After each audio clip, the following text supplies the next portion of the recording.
কিছু মানুষকে বোঝানোর ক্ষমতা আমাদের নেই, তাই নিজে থেকে দূরে সরে যাওয়াটাই বুদ্ধিমানের কাজ। পৃথিবীতে সবচেয়ে নরম জিনিস হচ্ছে মানুষের মন। এটা ভাঙতে কোনো হাতুড়ির প্রয়োজন হয় না, শুধু মুখের কয়েকটি অবহেলিত ভাষাই যথেষ্ট। পৃথিবীতে সবচেয়ে আপন মানুষ হলো মা। কেউ যদি অবহেলা করে, দোষ তার নয়, দোষ নিজের, কারণ তার কাছ থেকে তুমি বেশি আশা করেছিলে। তুমি যদি গরিব হও, তাহলে তোমার নিজের আত্মীয় তোমাকে দেখে এড়িয়ে যাবে। আর যদি তুমি ধনী হও, তাহলে তোমার দূর সম্পর্কের আত্মীয়রাও রোজ দুবেলা করে তোমার খোঁজ নিবে।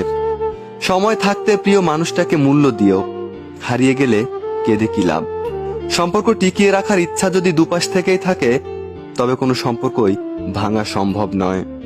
যদি কমে যায় ভালোবাসা আর বেড়ে যায় দূরত্ব, বুঝে নিও প্রয়োজনের চেয়েও বেশি তুমি দিয়েছিলে গুরুত্ব। মায়া ত্যাগ করতে শেখো, দেখবে কষ্ট এমনিতেই কমে যাবে। যে যত বেশি ভালো সরল মনের মানুষ হয়, তাকে তত বেশি কষ্ট সহ্য করতে হয়। নিজেকে এমন ভাবে তৈরি করো যে তোমাকে ছেড়ে চলে গেছে সে যেন তোমার জীবনে ফিরে আসার জন্য আফসোস করে। এ শহরে ক্ষণিকের জন্য হাত ধরার মানুষের অভাব হয় না, শুধু অভাব হয় সারাটা জীবন হাত ধরে পাশে থাকার মানুষের। জীবনে দুই ধরনের মানুষের থেকে দূরে থাকবেন, এক ব্যস্ত মানুষ, দুই অহংকারী মানুষ। কারণ ব্যস্ত মানুষেরা নিজের ইচ্ছা ছাড়া কথা বলে না, আর অহংকারী মানুষেরা নিজের স্বার্থ ছাড়া পাশে থাকে না। কিছু কিছু সম্পর্ক শেষ হয়েও হয় না, একজন হয়তো বদলে যায়, কিন্তু অন্যজন সেই সম্পর্কের বোঝাটা বয়ে বেড়ায় সারাটা জীবন। গুরুত্ব তাকেই দিও যে তোমার মূল্যটা বোঝে। ঠাট্টার ছলে যে তোমাকে মানুষের মাঝে অপমান করে, তাকে তুমি বন্ধু বানিও না। প্রিয় মানুষের সাথে কথা না বলে থাকাটা সত্যিই খুব কষ্টের। ধৈর্য মানুষকে উন্নত করে, আর রাগ মানুষকে ধ্বংস করে।